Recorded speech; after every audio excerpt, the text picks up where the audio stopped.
Ya Allah nitipkan kepada Anda, ada anak-anak, ada pasangan hidup, ada harta benda, itu akan ditanya ketika kembali.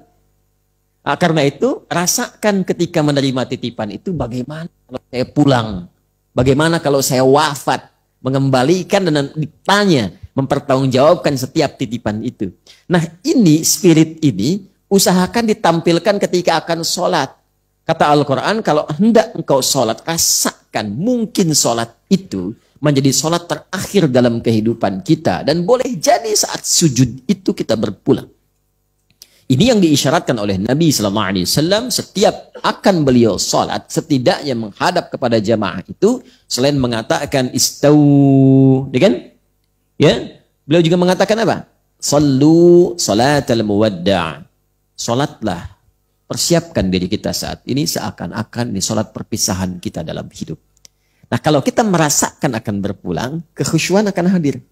Jadi pengantar pertama, hanya kehusyuan ini akan bertahan di pembuka sholat. Awal-awal. Tengah-tengah bisa kabur lagi. Betul. Ya memang betul begitu. Karena Nabi pun mengatakan demikian. Ya. Atau kama qala Rasulullah sallallahu alaihi wasallam atau bima ma'na. Ya, idza kabbara, jika seseorang telah bertakbir, mulai takbir itu. Ya, mulai bertakbir tuh.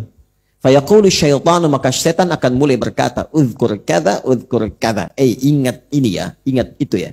Jadi kalau sebelum takbir, kita bisa merasa fokus, gak ingat apapun, siap sholat saja.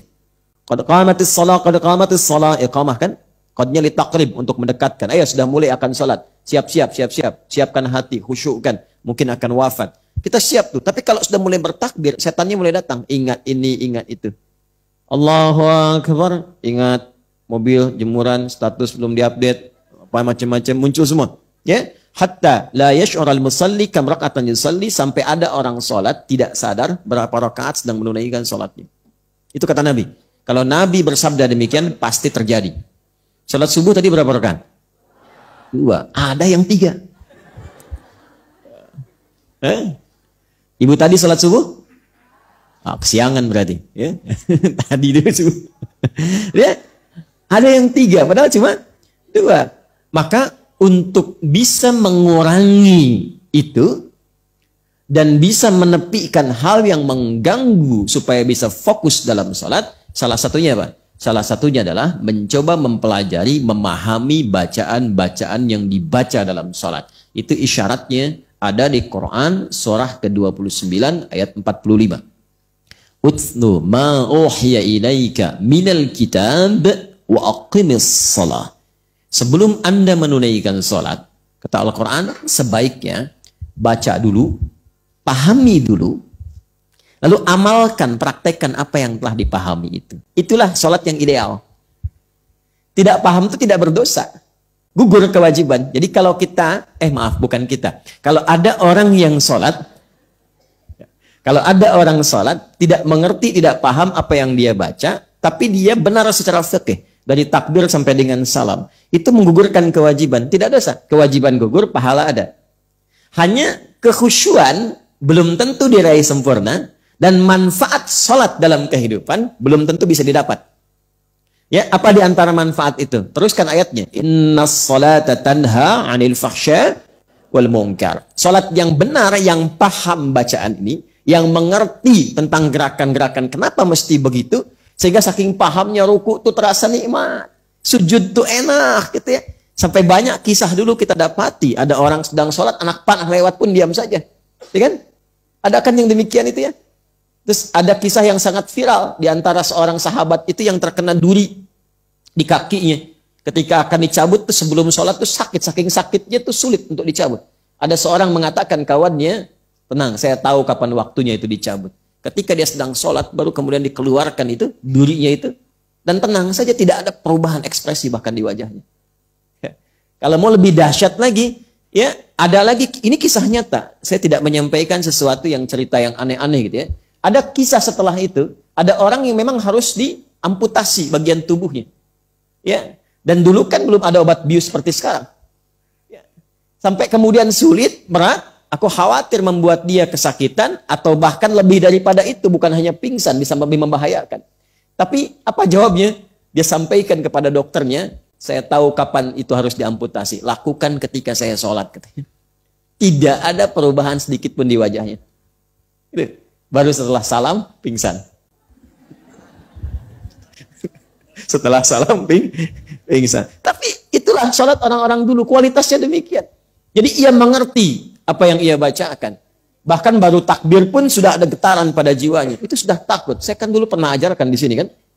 Jadi begitu tangan mengangkat itu begini, tangan mengangkat, ini kan ada ulama yang menyebutkan di Asrarus Salah, ada kitab namanya Asrarus Salah. Ada lagi Nadharat fi Ma'anis Salah. Di kitab-kitab dari kalangan salaf-salaf dulu, termasuk yang kontemporer, mengangkat begini itu setidaknya ada dua makna. Ya, satu, buang urusan dunia ke belakang. Jadi kalau mau sholat, dunia jangan bawa-bawa, buang ke belakang.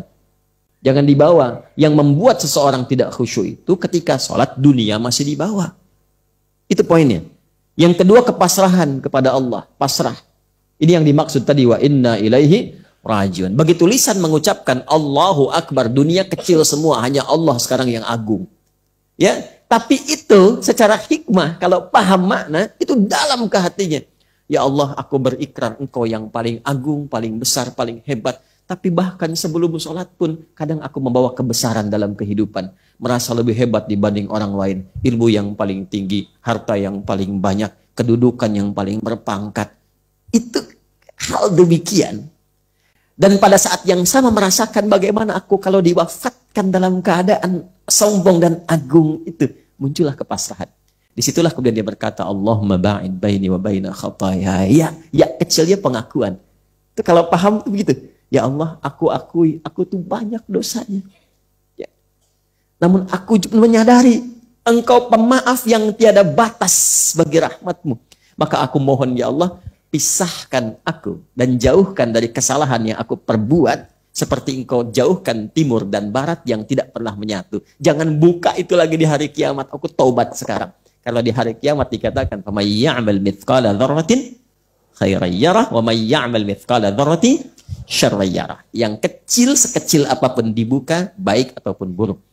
Allahumma naqqini minal khataya kama yunaqqa thawbul abyadu minan danas. Allahumma ighsilhu bil ma'i wal thalji wal barat. Kalau perlu ya Allah, bersihkan dengan apapun yang mampu menghilangkannya, sekaligus sekalipun aku mesti merasakan dengan sesuatu yang dingin ataupun sesuatu yang berkonsekuensi lebih daripada itu. Yang penting aku taubat.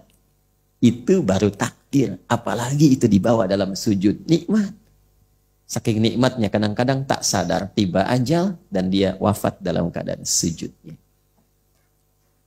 Nah, itulah yang dimaksud kehusyuan ketika itu dipahami dengan baik.